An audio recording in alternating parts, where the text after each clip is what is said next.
Hello and welcome to another episode of Beyond Sunday. This is the Parenting Podcast edition, and I am back in the studio with Dr. Tim Riley.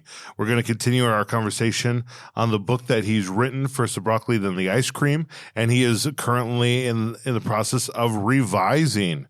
And so, Dr. Tim, welcome back. Thank you. Glad to be here. And so, how's the revising going?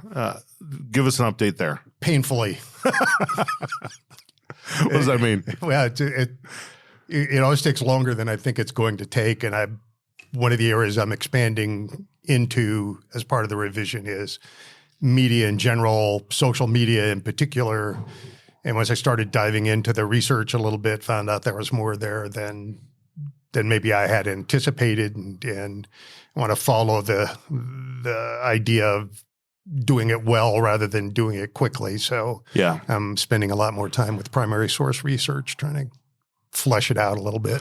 Way to go. Doing things with excellence takes more work, but this is a huge topic and very substantial for parenting. Are you familiar with Screen Strong? No. That's something that my wife and I have gotten into, and it's just that whole idea of like, how do you parent well with screens? And a lot of that is like, get rid of the screens. Yeah. As much as you possibly can. And then the ones that you have to use, how do you do this well? So there's a lot of implications to that. So thanks to diving into that. That's going to be a great addition into the new revision. I hope so. We'll see. We'll see.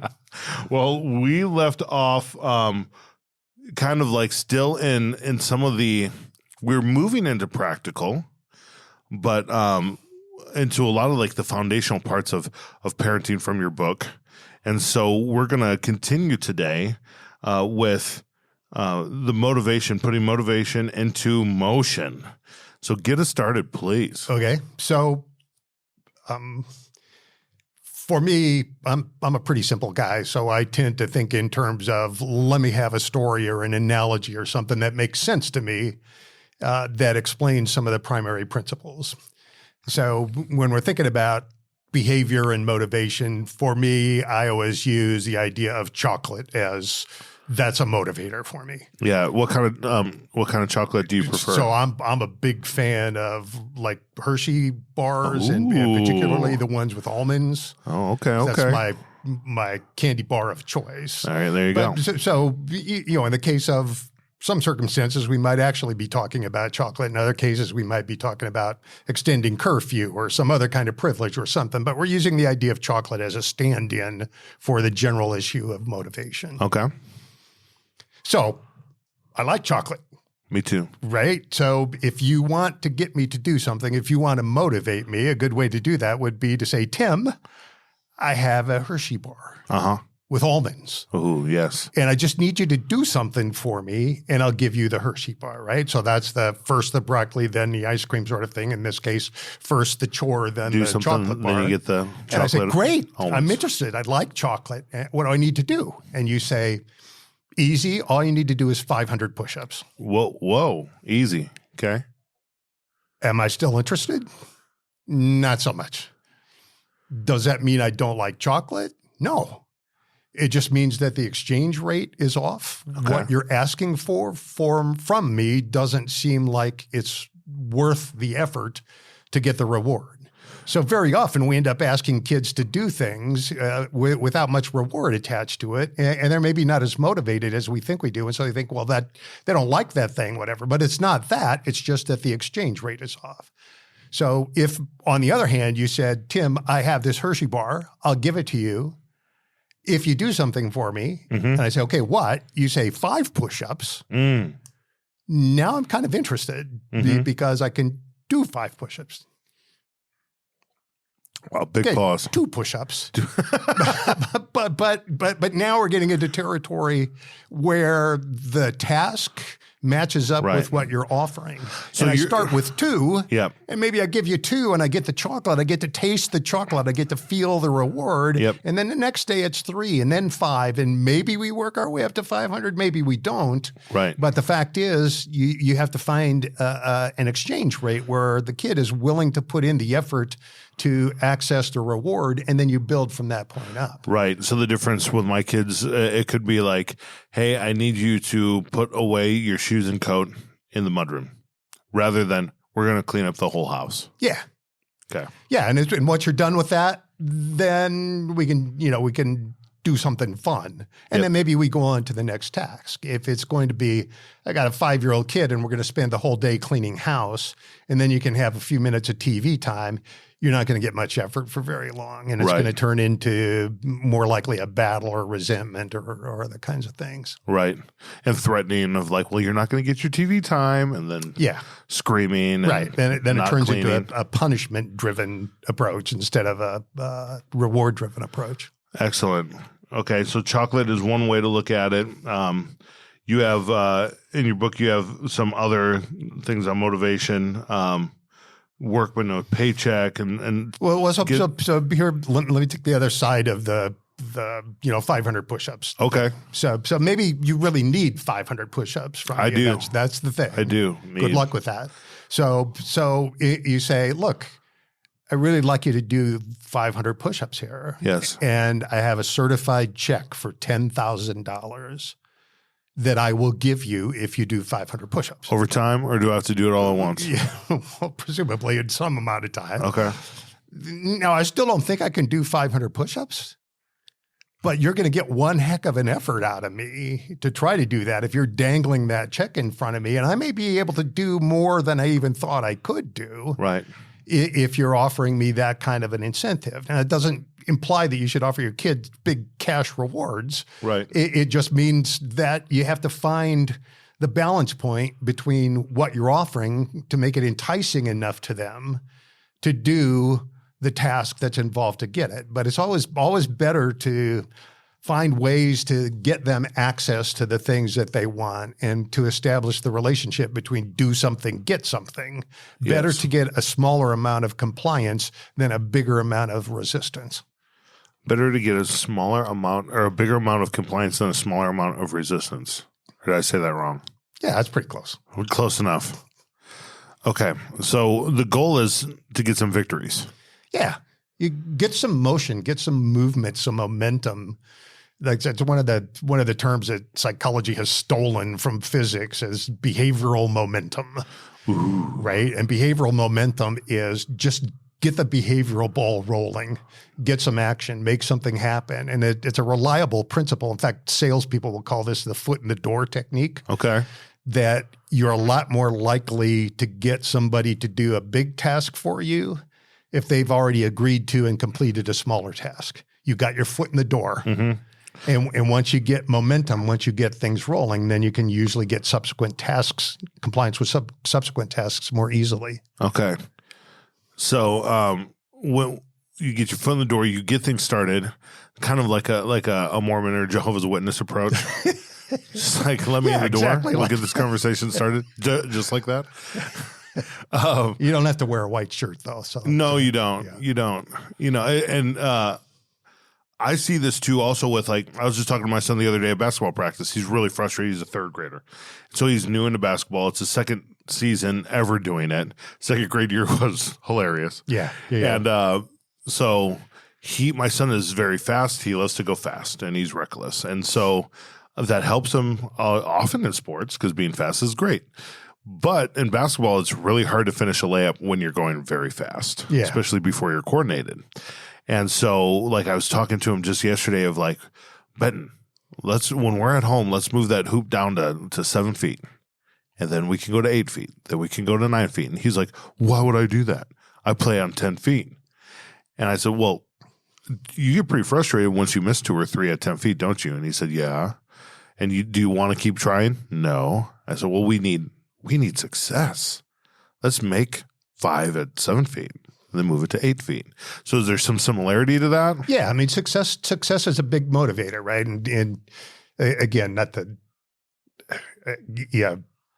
I don't feel like I get the benefit of my 10 years of education if I don't throw out some terminology once in a while. So this is what's referred to as successive approximations, Whoa. right? So successive approximations is each step is getting us a little closer to the thing we want. Okay. So instead of saying, I'm going to set the bar really high and I'm going to just keep pounding on it regardless of these long strings of failure, I'm going to say, I'm going to set the bar a little bit lower, have some success, enjoy the reinforcing the positive rewarding value of success, and then move the bar up a little bit. Got it. So you're going to set it at 7 feet, but you're not going to leave it at 7 feet. Correct. You're going to say, okay, now we got it going a little bit here. And now there's a better chance that you get the right effort and also a better chance of a degree of success, but also some tolerance for failure at the next level. Right. When it's a little bit harder, they keep working at it if they can remember the previous success. Got it. And so that was something like successful pizza making or something like that. Successive approximations. Yeah, I think I nailed it. So, so this moves us into, like, the title of your book is first the broccoli, then the ice cream. What if we flip those? What does that do to us with motivation? Yeah. So again, think of it in terms of a story. So suppose, you work for a company, a big corporation, Sure, that makes this deal for you. Okay. We would really, really like it and deeply appreciate it if you come to work every day and do your job. But even if you don't, we're going to stop by your house once a month and drop off your paycheck. Really? So it'd be great if you could put in some effort, but if you don't, okay, we're going to still deliver your paycheck. Now you're a pretty morally anchored guy, and you might go to work for 2 weeks before you started finding other ways to spend your time. Right. So for kids who are in a situation where they always have access to all of their privileges, no matter what, whether or not they're taking care of the things they've been assigned, whether or not they're following instructions or whatever, that's essentially the deal they get. Is I don't have to show up for work and I still keep getting my paycheck. Why would they be any different than the rest of us, right? Mm-hmm. If you can get the rewards that you want, which for most kids is like access to all of the daily stuff, privileges and treats and everything they have access to, why go to work? And then we're surprised, right? And so the extreme example of this I see is that parents who come into the clinic and say, I don't know what the problem is. I've done everything for this kid. I do everything for him every day. I take him to every sports program. I give him money to go to activities. I show up. I do all of these things for him, and he still won't do the things I want him to do. It's not surprising, right? So for some reason, broccoli is not as appetizing after you've just finished your ice cream. Right. So if you flip that title, first the ice cream, then the broccoli, you're giving them everything they want. Now you're going to take something away. No. You're going to force them to the broccoli. No. Yeah. Okay. So then the others, so you flip that over, right? Same company, same you, same job, except now they say, we really need you to come to work every day. But things are a little tight here right now. After the pandemic, it's been a little rough. Business is off a little bit. We think we're going to be able to pay you, but we're not really sure, and we can't guarantee when it will be that we'll pay you. Okay. How long are you going to keep going to work? Oh, my goodness. We don't know how long it's going to be. It depends what my options are, but I'm going to start looking quick for something else. Yeah. And so if you have kids who routinely are doing what they should be doing for the most part, right? They're toiling away. They're taking care of whatever their routine chores are, whatever their routine activities are. They're getting homework done, all of that.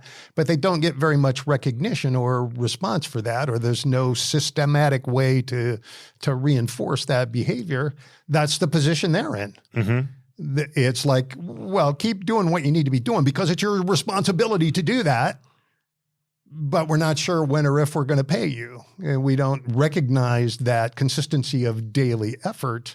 Those are people who are not likely to keep showing up for work. Okay, so if I thought of this in regards to my kids, so this is like my kid, I expect them to do the right thing every day when they get home from school to just do their homework. Before they jump into the game or their craft or whatever activity they have to do. And that's always the expectation. But I never say thank you. I never praise them. I never cheer them on for doing the right thing. Eventually, they're going to start doing something. Is that what you're saying, or is it something different? That's close. I mean, Okay. it's you. Tell me the difference. I talked a minute ago about momentum. I mean, you take away some of that momentum, right? So if we think of it in terms of, well, kids should just do what they should do because they're obligated to do that. They should just make this contribution to the family. That's part of their contribution.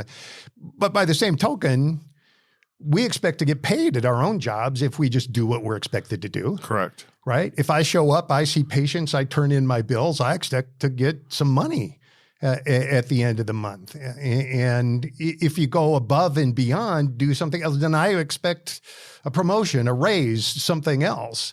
So part of the recognition of the fact that kids are taking care of business, which is really a big part of what we want them to do, is just show up and do what you're supposed to do, is that we notice that, we recognize that.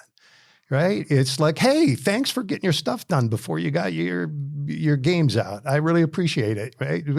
There's absolutely no cost to giving kids a little pat on the back or praise, right? It doesn't cost you anything. It's inexhaustible. You never run out of it. And how many people do you know who would like nothing more on their job than to have someone tell them less often, hey, you're doing a great job. Thank you for taking care of that. Right. I don't know any of those people. Right. Yeah. Yeah. And in general, most people, it's not entirely natural to be encouraging.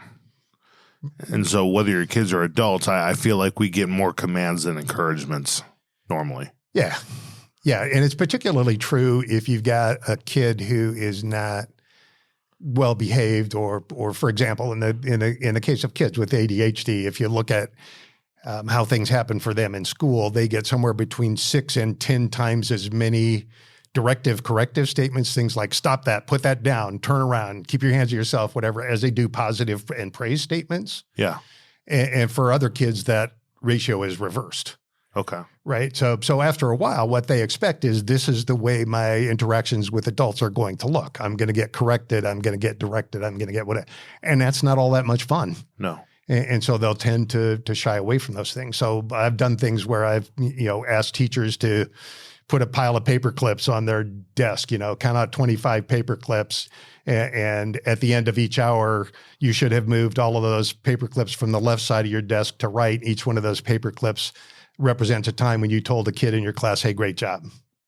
So as a parent, particularly of a younger child, your goal is, about 5 times as many positive and praise statements as directive and corrective statements. That's wild. And if it's hard for you to do that, then, you put buttons or pennies in one of your pockets and move one to the other pocket each time you give a praise statement, or, there are ways to change your own behavior in the direction of encouraging your kids' behavior. All right. So let me repeat that. 5 encouragements to every one corrective statement. Yeah. Okay. And if you're like, oh, I'm pretty good at this, like just keep track of your own and see how you do within a given time. Maybe not even a full day, but like I know for me, we don't do this too often because my kids are still young, 5, 7, 9. But when we go to a restaurant, it is like we're excited to go out to a restaurant, and our kids are too to a certain extent. Yeah. But I bet we average hash browns there. Yeah, yeah. I bet we averaged, I don't know, 10 to 15 correctives. Yeah. Like sit up straight, stop laying down, like quit watching the TVs. We're over here. To any positive encouragement. Yeah. So this is a big challenge. In order to give 10 or 5 encouragements for every one corrective, that's going to require us to probably ignore some annoying behavior. Ignore some annoying but tolerable behavior, but it also probably requires you to respond positively to some behaviors you might not think about responding to otherwise. Hey, you're doing a great job sitting quietly while we're waiting for the menus. I like the way you're keeping your hands off the table. Whatever it is. I like the way you got your left foot in front of your right foot walking in the door, right? Find something to build on in a positive direction, just like setting the hoop at 7 feet first, right? Doesn't really help him in the game. You're building toward another behavior. So you find where that bar is, where the kid is able to perform, and then start reinforcing that, and then gradually ask more each time out. We'll actually talk about like restaurant behavior somewhere toward the end of this deal. Oh my goodness. Yeah. All right. Nice. So, we've talked about this motivation of like, how to properly motivate, and if you ask me to do 500 push-ups for a candy bar, that's not going to happen. Same thing with our kids. We need to clean the whole house, and then you'll get some TV time. Like, likely not going to happen. But if it's, hey, let's clean up this mud room, or I need you to clean off the kitchen table, and then we'll play a card game. Well, then it's much more manageable. Yeah. And then when we're done with that, we're going to go back and do some other stuff, but we're going to take a break and do something fun for a minute. Well, and then breaking that into smaller chunks also gives us more opportunities to cheer them on. Yeah. Because if the long goal is going to take all day, that's hard. And kids are going to give up 42 times. And our encouragement will likely be more encouragement to keep going rather than encouragement in what they've done. Right. Or you increase the chances that you're going to have to say, okay, cut it out. We're working on cleaning up the house right now, right? And it turns into disciplinary interactions instead of sort of building on positive training. So one of the things, when I got to read your copy of the book, one of the things that we've done in our house was with tasks, like if the house is a mess and we got to get ready for company coming over or whatever, we'll actually write everything. Like, we won't start picking it up ourselves. Well, I do because I can't help myself. But then my wife is wise and she'll be like, stop. And then we'll write down everything that's going on, like all the kids' stuff all over the house, or their shoes or their hoodies or their toys or whatever. And we write them all in tiny slips of paper. And then we put them in a hat, and the kids come over one by one and they grab one. Oh, that's pretty good. And then it says like, put away the pillow on the couch. And they run and they're excited and they put away the pillow, and then they come back. We high five them. Way to go. Grab another one. And they grab another one. And pretty soon each kid has done like 12 tasks. Right. And they've gotten encouraged and celebrated for every one of them. And then we also include in those tasks some goofy things too that allow us to be goofy, like make a funny face with mom. And then they got to run and find mom and be like, you got to make a funny face. And there's like strange joy and encouragement in that too. Did you come up with that on your own, or did you steal that? I don't remember. I'm sure we stole it. Every good idea. I'm thinking I might steal it. I like that. I mean, that's pretty good. Yeah. Take it. But yeah, it helps us. And all of a sudden, something that is like going to be a fighting task turns into like 35 minutes of fun. And then the house is picked up. Yeah. And so, I mean, you're teaching them those skills, but you're also breaking the task down into smaller increments, working collaboratively with a group of people. There's lots of other skills being learned there other than just, putting the pillow back on the couch or, shoving the toys under the bed to get them out of the dirty pans in the oven. So this moves us into what? I mean, a lot of what you're talking about there is, and the thing that we get caught up in often as parents is we're thinking in longer time spans. Yes. Yep. Right. Which is appropriate and what we should be doing. But then we sort of imagine that our kids are operating the same way. I mean, effective parents are more sort of, I'd say, analog in how they look at things, right? We're thinking in terms of, the sweeping hands of time or whatever. Kids are digital. Okay. They're like, moment, next moment. 1 minute next at moment, a time. Next moment. And yet we tend to get caught up in, saying, do this task, and then reminding them of what went wrong the last time they didn't get that task done, or some other past sin or infraction, or how terrible their life is going to be if they don't learn how to do this thing. Exactly. We give them that lecture where like, well, when you become an adult, you're going to have, your boss is going to say this needs to be done by Friday. Yeah. And if you don't have it done by Friday, then you'll lose your job. Yeah, it's like, the kids are like, but I'm 7. and it's Monday.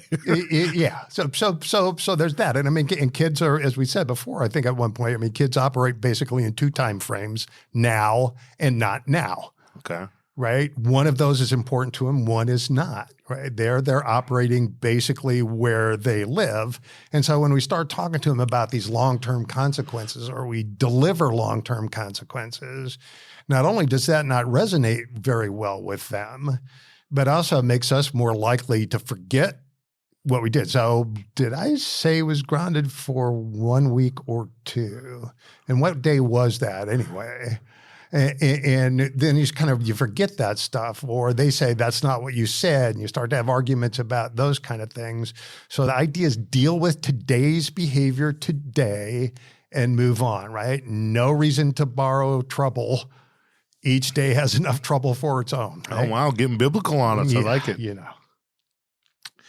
Okay. So as parents, we have to think long-term in some ways, because we have schedules and we know when our kids' doctor's appointments are, or when we have to pay our bills and all that kind of stuff.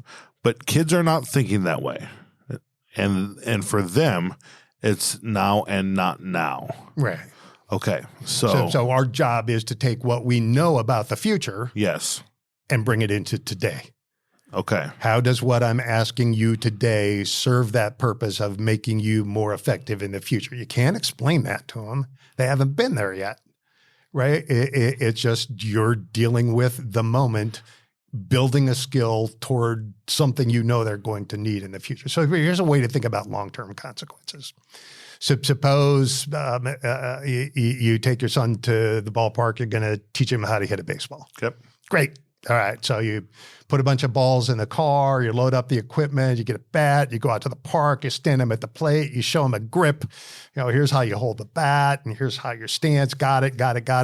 You go out to the mound, you throw him a pitch, he swings and misses. You say, hey, that's a nice try, Benton. We'll come back in 2 weeks and try it again. Right. Oh, to what? That's not a very good way to teach, right? No. When you try to impose these longer term consequences or whatever, that's essentially what you're doing is you get one teaching interaction, one teaching event over the entire duration of what that is. So if you're grounding a kid or restricting them in some way for weeks at a time, you get one teaching interaction out of that, as opposed to saying, we're going to deal with today. We're going to have this done before we go to bed in whatever way that means. And then we'll go on to the next day. Think back to what we talked about in earlier sessions about just repetition. Repetition is the most important variable in learning.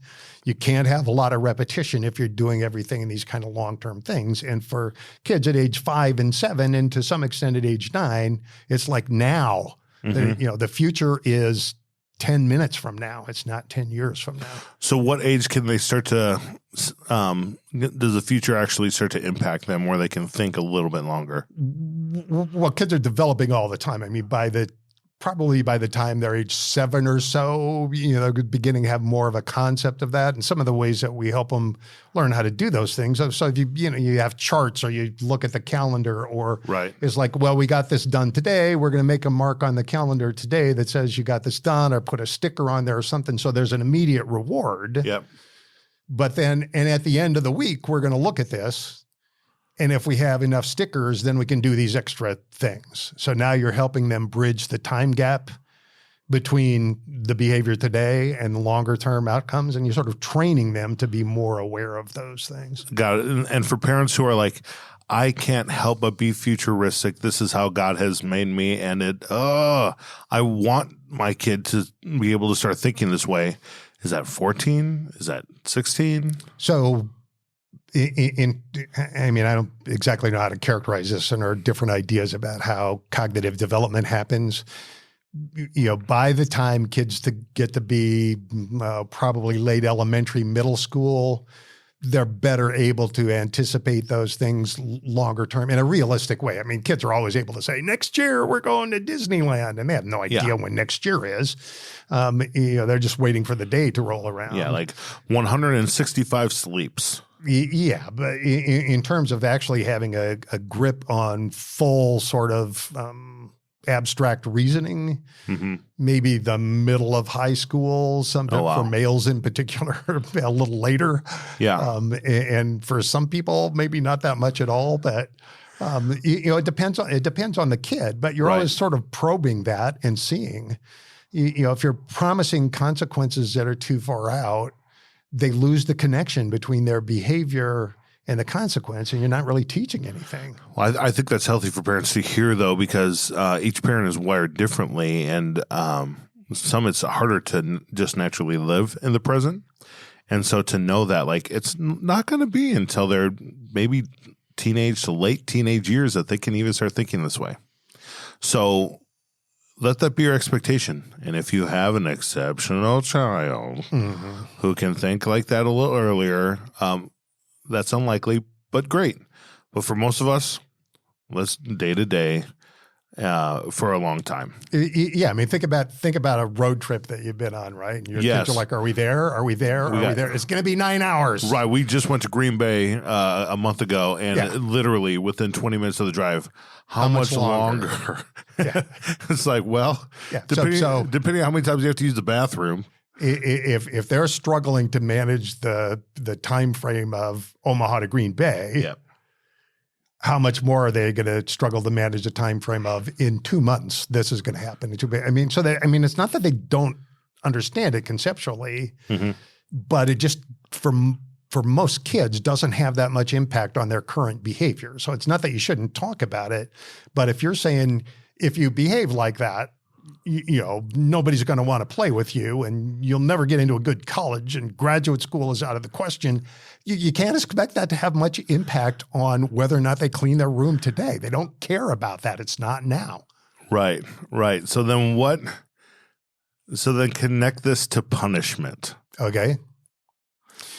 So, I mean, punishment's a big deal, right? And that's a point of contention in a lot of places. If you look at, for example, dictionary definitions of discipline, a lot of them will use punishment as a primary definer of what discipline is. And it's not what discipline is. We're going to talk in more detail going forward about, what a better definition is. But here's a way to think about what punishment can do for you. So suppose you've been to Green Bay, Wisconsin. I have. I grew up there. I have not. I can't say I've missed it, but love it. Just suppose for the sake of argument that I actually wanted to go to Green Bay, Wisconsin for some reason. And so I call you up, Peter. Hey, I've decided to go up to Green Bay. Never been there. Can you give me some directions on how to get there? Cheese curds, booyah, and beer, my man. That's when. like directions. Yeah. And so you're a great guy, and you say, sure, let me help you out. Don't go to Des Moines.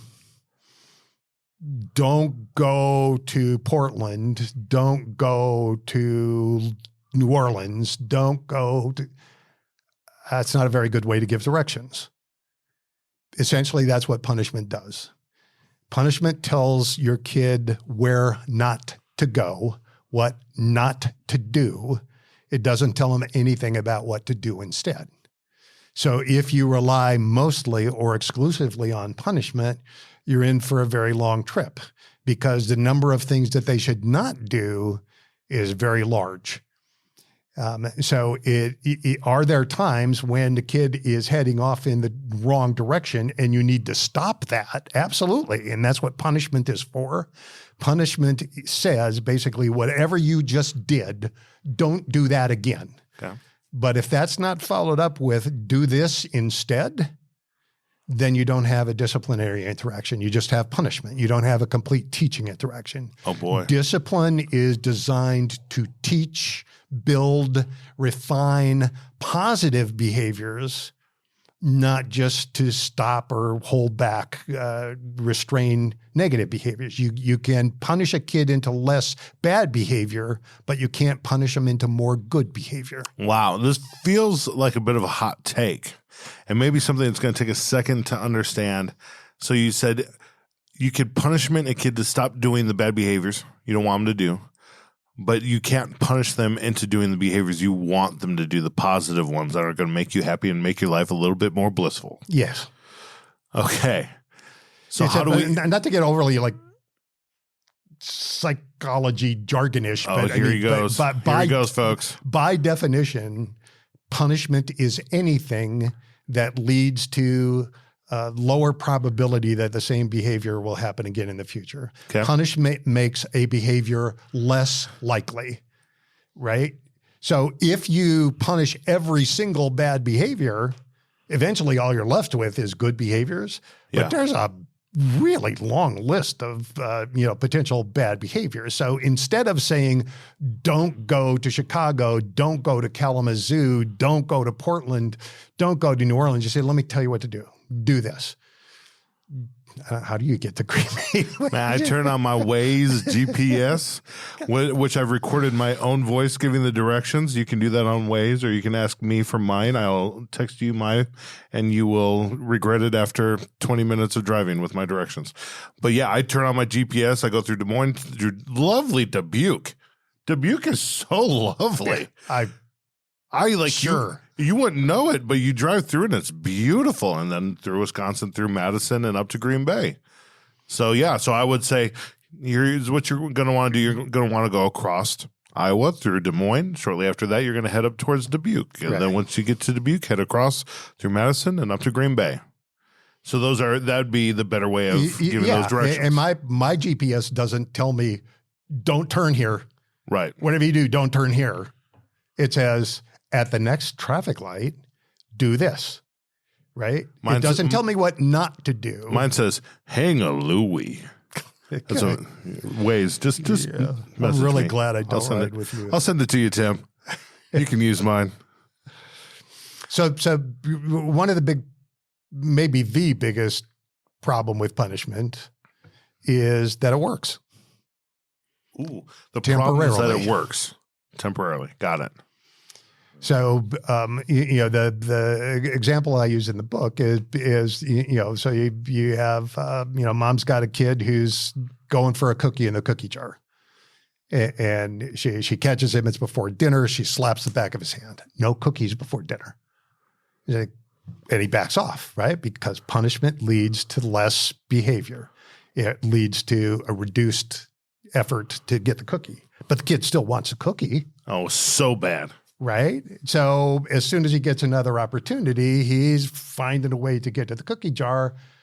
Mom finds him again and remembers, oh, that punishment thing worked last time, but maybe it wasn't quite enough. So the tap on the back of the hand gets a little bit stronger. No cookies before dinner, but the kid still wants a cookie.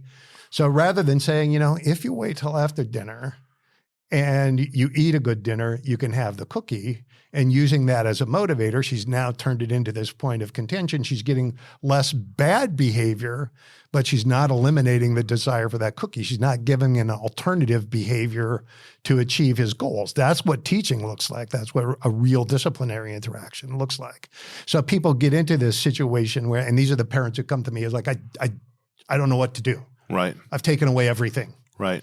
He's been in his room for, a month and a half, has had no privileges at all. And still, every time he gets out, he misbehaves and does something else. I got nothing left. And what they have nothing left because they've taken everything. They slapped the back of his hand so hard, they got nothing left to work with. And ordinarily, at some point, what that turns into is the kid becomes more resentful of the parent. Yeah. The kid puts more effort into trying to bootleg or sneak privileges instead of, because they don't know how to get them in a more legitimate way, right? And they start avoiding the parent because the parent represents mainly negative interactions. Every time I interact with the parent, it feels punishing to me. So I'm going to try to just not be around them. There's nothing positive about those interactions. That's a damaged relationship. Or some other kids who are less, aggressive will just give up. And you get these kids who start to look more passive and more depressed because they don't know what to do, right? Right. So, and in the other situations, are kids like, well, there's no reason for me to stop misbehaving. What else are they going to do to me? Yeah. They've already taken everything. Yeah. And I have no way to get it back. So really, I got nothing to lose by sneaking out of the house. Yeah. And then do they start to look for their encouragement in other avenues? Is this where it's like, but these friends will actually encourage me. These friends actually cheer me on. They start being attracted to that. Yeah. I mean, people want to be, how much do you want to hang around with people who are not reinforcing, who don't say positive things to you? I mean, those people who just have like a negative vibe all the time. Yes. And everything they say to you is critical. Or Debbie Downers. Yeah, Debbie Downers. Yeah, or poor whatever. Debbies and Karens out there. Yeah, I'm married I apologize. to Debbie, so that's yeah. Yeah, and she's not a downer at all. She's Debbie Delightful. Yeah, there you go. So they'll start to kids are always going to find their way to a more reinforcing environment, right? Or to one that makes sense to them. So yeah, if they've got nothing to be gained at home, then they'll start looking somewhere else. So the way to think about punishment is like you've got this momentum of kind of negative or unproductive behavior. It's like a stone rolling downhill, right? Punishment stops it, but it doesn't do anything to turn it around. Okay. Right? And as soon as you remove the punishment, what happens? It starts rolling again. Yep, it sure does. If you don't, so the way to think about punishment is more like bumpers on the bowling alley, right? When you drift off, I'm going to nudge you back in a positive direction, but the idea is to keep you moving somewhere towards something that has some benefit for you, not just lock your life down. There's rarely anything productive about doing that.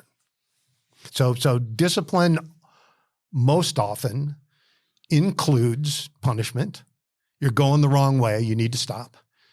But it concludes only when you have taught an alternative, more positive approach for the kid to accomplish what they want to do, or you've at least taught them the benefits of an appropriate behavior by returning their privileges to them, right? Okay. So it includes punishment, but it concludes with the training of an appropriate behavior. Okay. And that feels like success. So the next part of your book talks about positive discipline, and we want to kind of set the stage for this. We've talked a lot about motivation. We've gotten into some practical tools, but setting the stage for positive discipline, that almost feels like an oxymoron. Yeah, but not to me. I mean, to me, discipline is always positive.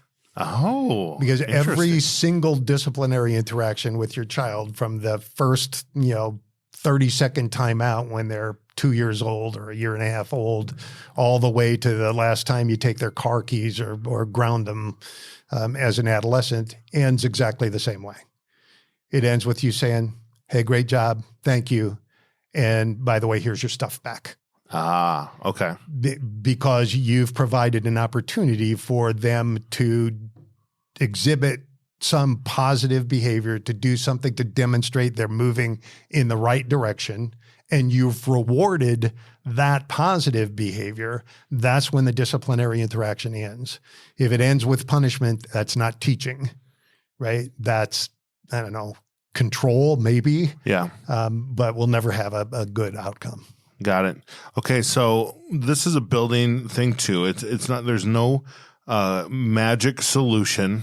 There's no pill to just help you learn how to positively discipline. So get us going. What's the first step? Well, the first step is learn all the stuff that we've learned already. Oh boy. All right. So over the next, I'm kidding. We're not going to do that. So, and if you're just jumping into this parenting podcast now, you should have stopped 35 minutes ago or whatever point we are at. but it's okay. Go back and listen to the first few episodes. I forget which episode we're on exactly right now, but listen to the ones preceding this one and catch yourself up, and then come back to this moment right now, where Dr. Tim said it starts with the foundation that you learned earlier. And now here we are. You've learned all this foundation. Now what? So we're going to go kind of step by step here and add some additional things. And we'll go through the general process of how we approach discipline. And then, I don't know, a couple sessions downstream, we'll get to some very specific tools about how we're going to do things. So as with anything, it's always, if you're going to take a long trip to, say, Green Bay, Wisconsin, it's a good idea to have a sense of where you're going before you leave, right? So we always start with, well, just to review, what are the purposes? What is the function of discipline? And the function of discipline is always, always, always to train positive, appropriate behaviors. And in my mind, when we're talking about appropriate behaviors for a kid, what we're training are not the things that make our lives more convenient. We're training the skills, the behaviors that give them a better chance of being successful as adults. Okay, so here's where we're actually going to stop. Okay. For today. Wow, that's tantalizing. I know. We're setting the table here for what are those positive behaviors, this positive discipline that creates these positive behaviors that will help your child succeed for the rest of their life. Join us in our next podcast to get cracking on those. And if you haven't listened to the other ones, or if you're groggy on some of those, go back double speed and listen to those and get yourself ready for some of the practical tools that are going to help us all improve as parents. Any last words for today?